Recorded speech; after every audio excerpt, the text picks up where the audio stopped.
Assalamualaikum warahmatullahi wabarakatuh. Pada kesempatan kali ini, saya akan memberikan materi mengenai model analisis wacana kritis Van Dijk. Dari sekian banyak model analisis wacana yang ada, model Van Dijk ini merupakan model yang paling banyak atau paling sering dipakai. Hal ini kemungkinan disebabkan karena Van Dijk mengelaborasi elemen-elemen wacana sehingga bisa didayagunakan dan dipakai secara praktis.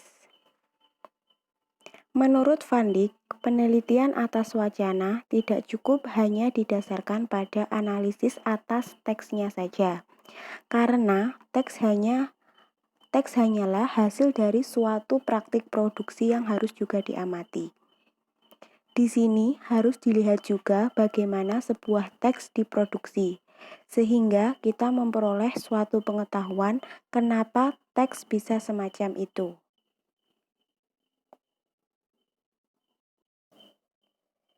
Jika nanti kalian ingin menganalisis wacana dengan model Van Dijk ini, berikut adalah kerangka analisisnya.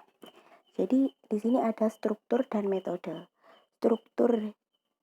Untuk strukturnya, yang dianalisis adalah teksnya menggunakan metode critical linguistic. Nah, selanjutnya adalah kognisi sosialnya, menggunakan metode wawancara mendalam. Nah, yang terakhir adalah analisis sosial. Metodenya adalah studi pustaka dan penelusuran sejarah. Jadi, jika kalian ingin meneliti wacana atau menganalisis wacana dengan model Van Dijk ini, strukturnya adalah teks, kognisi sosial, dan analisis sosial. Jadi yang dianalisis adalah 3 itu. Untuk struktur teks yang harus kalian bahas atau kalian cari adalah struktur makronya, superstruktur, dan struktur mikronya. Mengenai struktur makro, superstruktur, dan struktur mikro ini sudah ada atau sudah kita bahas di pertemuan sebelumnya. Jadi kita lanjut saja. Selanjutnya adalah kognisi sosial. Analisis wacana tidak hanya membatasi perhatiannya pada struktur teksnya saja, tetapi juga bagaimana suatu teks itu diproduksi. Van Dijk menawarkan suatu analisis yang disebut sebagai kognisi sosial. Dalam kerangka analisis Van Dijk, perlu ada penelitian mengenai kognisi sosial. Kognisi sosial ini maksudnya adalah kesadaran mental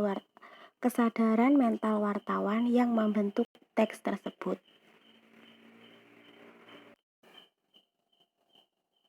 Misalnya, analisis wacana mengenai pemberitaan kasus Ambon. Selain analisis atas teks berita, perlu dilakukan penelitian atas kesadaran mental wartawan dalam memandang kasus Ambon atau kasus kota Ambon. Bagaimana kepercayaan, pengetahuan, dan prasangka wartawan terhadap kelompok Islam atau kelompok Kristen di Ambon. Kognisi sosial ini penting dan menjadi kerangka yang tidak bisa dipisahkan untuk memahami teks media.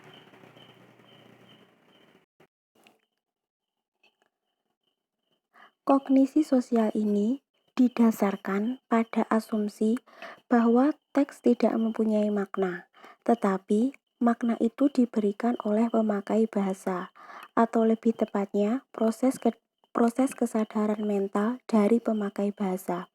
Oleh karena itu, dibutuhkan suatu penelitian atas representasi kognisi dan strategi wartawan dalam memproduksi suatu berita. Karena setiap teks pada dasarnya dihasilkan lewat kesadaran, pengetahuan, prasangka, maupun pengetahuan tertentu atas sebuah peristiwa.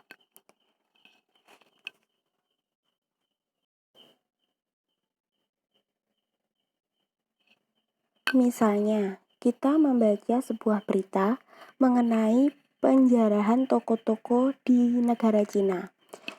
Namun, istrinya justru menyudutkan atau menyalahkan para pengusaha Cina. Berita ini dipandang sebagai hasil dari representasi mental dari para wartawan dalam memandang masalah Cina. Pandangan, kepercayaan, stereotip, dan kepercayaan wartawan bahwa pengusaha Cina ini serakah, mempengaruhi teks yang dihasilkan yang menyudutkan pengusaha Cina tadi. Di sini, wartawan tidak dianggap sebagai individu yang netral, namun individu yang mempunyai bermacam nilai, pengalaman, dan pengaruh ideologi yang didapatkan dari kehidupannya. Dimensi ketiga dari analisis Van Dijk ini adalah analisis sosial. Wacana merupakan bagian dari wacana yang berkembang dalam masyarakat, sehingga untuk meneliti teks perlu dilakukan analisis intertekstual dengan meneliti bagaimana wacana tentang suatu hal diproduksi dan dikonstruksi dalam masyarakat. Misalnya, kita ingin melakukan penelitian mengenai bagaimana wacana pemberitaan media atau isu komunisme. Dalam kerangka model Van Dijk, kita perlu melakukan penelitian bagaimana wacana komunisme diproduksi dalam masyarakat. Penelitian dilakukan dengan menganalisis bagaimana negara melakukan produksi dan reproduksi atas wacana komunisme melalui buku-buku sekolah, pidato politik, dan sebagainya. Jika kita melakukan penelitian atas bagaimana wacana pemberitaan media atas kekerasan terhadap wanita, perlu ada penelitian bagaimana wacana mengenai gender yang berkembang dalam masyarakat. Titik penting dari analisis ini adalah untuk menunjukkan bagaimana makna yang dihayati bersama. Kekuasaan sosial diproduksi lewat praktik diskursus dan legitimasi. Menurut Van Dijk, dalam analisis mengenai masyarakat ini, ada 2 poin yang penting, yaitu kekuasaan dan akses.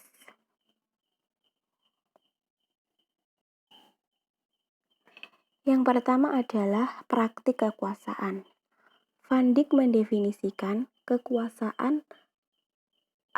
kekuasaan tersebut sebagai kepemilikan yang dimiliki oleh suatu kelompok. Satu kelompok untuk mengontrol kelompok dari kelompok lain. Kekuasaan ini umumnya didasarkan pada kepemilikan atas sumber-sumber yang bernilai, seperti uang, status, dan pengetahuan.